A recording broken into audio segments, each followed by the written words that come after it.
Salam alaikum les Hadgad, j'espère que vous allez bien. Aujourd'hui, je reviens avec ma première vidéo spéciale Ramadan. Donc pour cette première vidéo, je vais vous montrer comment je prépare mes ingrédients, les ingrédients que j'utilise pour les gâteaux. Donc c'est vraiment très important de bien préparer ces ingrédients parce que c'est ce qui va donner tout le goût, c'est ce qui va aussi permettre la conservation de vos gâteaux. On sait que pendant le Ramadan, on aime bien prévoir en gros et on aimerait bien que ça reste pendant tout le mois du Ramadan, voire plus. Donc voilà mes Hadgad, j'espère que cette vidéo vous plaira. À tout de suite.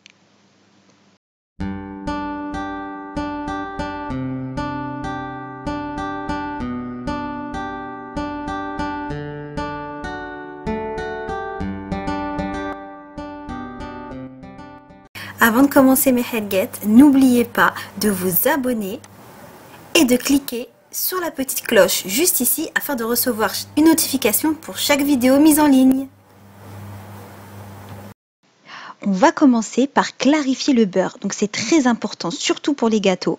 Donc de clarifier son beurre, ça veut dire enlever la petite mousse, il me semble que ça s'appelle le petit lait, mais je suis pas sûre, on va appeler ça la petite mousse blanche qui se trouve dans votre beurre. Pourquoi ? Parce que ça va permettre de conserver encore mieux vos gâteaux et vos préparations. Parce que c'est cette petite mousse-là qui fait tourner, vous savez, parce que le beurre, c'est voilà, un beurre, ça tourne, c'est un produit laitier, ça tourne. Et le fait de enlever cette petite mousse, ça va vous permettre vraiment de pouvoir garder vos gâteaux très longtemps. Donc comment on fait? Vous faites chauffer tout simplement votre beurre dans une petite casserole. Vous voyez, donc là c'est avance rapide bien sûr. Vous voyez toute cette petite mousse là? Et ben voilà, c'est celle qu'on veut pas. Donc au moment quand vous allez chauffer le fait de chauffer votre beurre, ça va faire remonter la mousse. Et donc cette mousse là, ce qu'on va faire, c'est qu'on va l'enlever. Donc vous voyez à l'aide d'une petite cuillère et d'un sopalin. Donc là vous voyez, on va retirer cette mousse là. Et on va, donc à chaque fois, par contre, il faudra bien nettoyer votre cuillère. Donc on enlève, on nettoie sur le sopalin et on fait ça. On essaye vraiment d'être minutieux et de ne pas retirer le beurre, quoi. Nous, ce qu'on veut, c'est vraiment la mousse. Donc vous essayez d'en retirer le plus possible.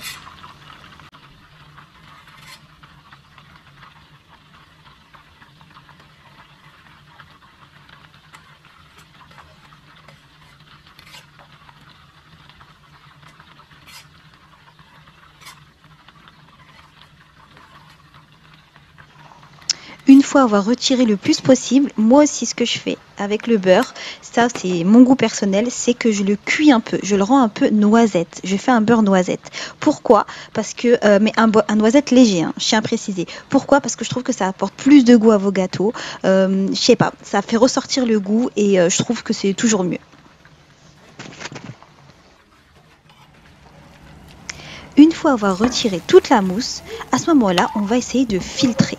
On va filtrer tout simplement avec une grande cuillère. Donc vous allez placer votre cuillère comme sur la vidéo et vous, tout doucement, délicatement, vous allez verser le beurre. Donc là, vous voyez comment le beurre est transparent. Donc là, c'est du bon beurre, c'est le beurre qu'on veut utiliser, qu'on veut. Et vous avez encore, vous voyez autour, des petites bulles, des petites mousses. Celle-ci, on la veut pas. En filtrant tout doucement, vous allez arriver en fait à vraiment ressortir le beurre clarifié. C'est ce qu'on appelle le ghee. Chez les Indiens, ils appellent ça le ghee. Nous, on appelle ça le beurre clarifié. Et c'est aussi comme ça qu'on fait le semen, pour celles qui connaissent. On commence comme ça, clarifier le beurre. Franchement, les Hadgad, je vous conseille fortement de le faire. S'il y a bien un truc à retenir, c'est bien ça. Faites-le et vous verrez que vous conserverez bien plus longtemps vos gâteaux et qu'ils seront que meilleurs. Et là, vous pouvez voir tout ce qu'on veut pas, donc toute la petite mousse qui reste. Bah, vous pouvez l'acheter, hein. Moi, c'est ce que je fais, je la jette. Voilà les Hadgad pour le beurre clarifié. Donc là, on va passer aux amandes. Donc pour les amandes, c'est très simple. Je les sors de leur paquet. Je les nettoie, donc je les mets dans un grand volume d'eau. Je les délicatement, pas trop fort, vous les mélangez comme ça afin de décoller en fait la saleté, décoller les poussières, etc. Tout doucement, délicatement. On fait ça et ensuite, je retire l'eau, je les rince un petit coup.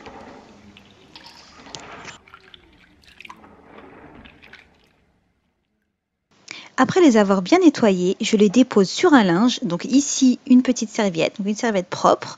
Je vais déposer mes amandes dessus et je vais tamponner délicatement pour les sécher. Sécher l'excédent d'eau, tout simplement. ça.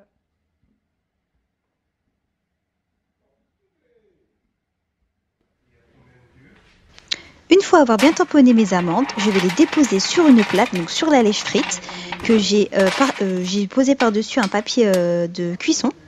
Donc, et je dépose mes amandes dessus. J'essaye de les étaler le mieux possible. Donc si vous avez beaucoup d'amandes, faites-le en plusieurs fois. Parce que ça sert à rien d'entasser, sinon ça cuira pas bien. On va vraiment essayer de bien les tasser et les mettre au four. Donc on va les faire torréfier. Donc on va sortir toute leur arôme à peu près à 150 degrés, 140-150 degrés pendant 20-25 minutes.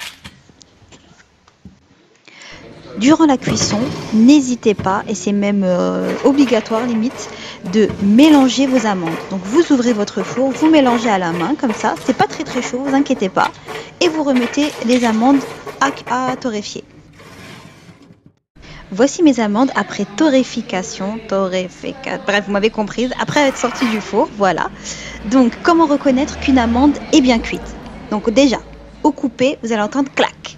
Ensuite, là, vous voyez qu'elle est, elle est dorée, elle est assez, voilà, elle est plus dorée, on va dire, à l'intérieur. Là, vous voyez, la première que je vous ai montrée, c'est la cuite. La deuxième que je vous ai montrée, c'est une qui n'était pas cuite, que j'ai gardée avant de le mettre au four. Donc, vous voyez qu'elle est plus blanche. Là, à l'œil nu, ça se voit mieux. À la caméra, on voit pas trop, mais vraiment, vous allez le reconnaître. Tout simplement, quand vous allez couper votre amande, ça va faire crack, ça va faire un bruit. Votre amande va être légèrement dorée de l'intérieur, et au goût, vous verrez, ça n'a rien à voir. Tous les arômes sont sortis, c'est vraiment super bon. Je préfère ça que frit. C'est une très bonne alternative à la friture, vraiment les filles. Passons maintenant aux graines de sésame, j'ai nommé Gélène pour les bilingues comme moi, bien sûr. Alors en fait, on va procéder au départ comme pour les amandes, c'est-à-dire qu'on va les déposer dans de l'eau, tout simplement. On va délicatement les mélanger pour décoller la saleté, donc jusque-là tout va bien. Ensuite, ce qu'on va faire, c'est que petit à petit, et je dis bien petit à petit, on va passer nos graines à la passoire, donc pour enlever l'eau. Et si vous voyez bien, je ne mets pas tout d'un coup. Non, il faut y aller étape par étape. Il faut verser en fait les graines de sésame qui se trouvent à la surface de votre saladier. Par exemple, là j'ai mis dans un saladier. Quand je verse, quand je verse mes graines de sésame, pardon, dans la passoire, je verse celles qui sont en surface. Je sèche, donc je fais enlever l'eau, j'enlève l'eau le plus possible et je mets dans un autre moule. Et je fais ça avec tout le reste. Et entre chaque ajout, vous voyez, je rajoute de l'eau. Donc là, j'ai passé mes graines dans la passoire, pardon. Tac, je remets un peu d'eau dans le saladier pour faire remonter les graines de sésame. Et je refais la même chose. Donc là, en dernier, vous voyez, tac, j'y vais. Bon là, c'est vitesse rapide, donc j'y suis allée un peu vite. Mais il faut aller délicatement et là, regardez. Vous voyez ce qu'on trouve là? Ça, c'est des pierres. Là, ce que vous voyez dans un paquet, dans les paquets que vous achetez, ça n'est pas propre. Là, vous voyez, c'est des morceaux de terre, de pierre, de poussière. Donc, c'est pour ça qu'il est très important de tout laver. Mes headgets, c'est très important. Donc, une fois lavé, ce qu'on va faire, c'est qu'on va tout mettre donc dans notre saladier et on va les faire dorer. Donc, dites-vous que ça, c'est déjà, donc c'est des paquets de graines de sésame dorées déjà qui sont dorées, mais nous on a besoin de les chauffer, les graines de sésame, avant d'être utilisées dans des gâteaux, dans des préparations, etc. Ils ont besoin d'être quand même un peu chauffés. Donc nous ce qu'on va faire, c'est qu'on va les mettre à la poêle. Donc je vous montre une autre technique. Donc pour pas mettre, on peut très bien les mettre au four aussi. Donc à plat, comme pour les amandes, bien à plat, au four à 140-150 degrés. Mais moi là je vais vous montrer une autre technique, celle à la poêle. Donc je les dépose à la poêle, donc bien sûr j'y vais petit à petit, j'ai pas tout mis, sinon ça va pas sécher uniformément, ça va être pas top. Donc nous ce qu'on veut c'est d'avoir le résultat le mieux possible. Donc bien sûr le feu est à 1-2. Donc moi ma plaque elle va jusqu'à 6 et je l'ai mis à 1 au départ. Et ensuite, j'ai un peu augmenté à 2, mais en restant à côté. Et je mélange. Bien sûr, je mélange, je mélange, je mélange, je mélange.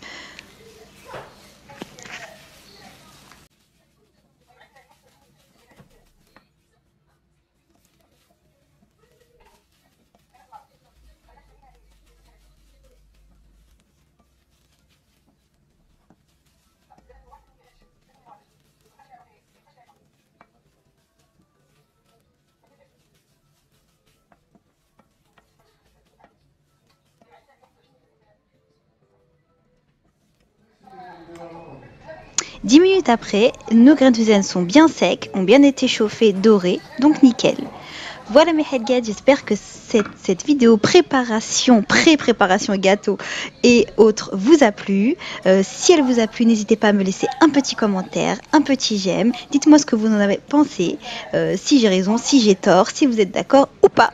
Voilà mes headgets, je vous fais des gros bisous et je vous dis à la prochaine. Bisous bisous.